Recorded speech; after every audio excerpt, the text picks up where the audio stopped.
না না এটা তো মেয়ের কাছে বলা সরাসরি জানতেছি আমি আমি আপনাদের একটা কথাই বলছি আমাকে কাম দেই হ্যাঁ মেয়ের দাদি আইছে বেলা ঘটনাটা আমি কই মেয়ে কিন্তু এর একজন মেয়ে 100 জনের ভিতরে একজন কিন্তু তার ভিতরে হলো যেমন লম্বা আমার ছেলের সমানই লম্বা ঠিক কিন্তু এখন আমার বাড়ি আইসা আষাঢ় মাসে দিন বুঝছেন বৃষ্টি নামতেছে আমার ওই মেয়ের দাদি আইছে হ্যাঁ মানে ফিরে নিয়ে গাড়ি আছে জোড়া বাংশ মেয়ের দাদি আইছে আসলি পরে সে আমার নাতি দিচ্ছে আগে জানলে আমার নাতি নেই খুলে দেয় কে মাইয়া দেখ ঝামেলা সৃষ্টি করে দিল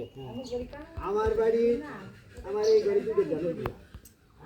এখনো দুটো ধানের বিয়া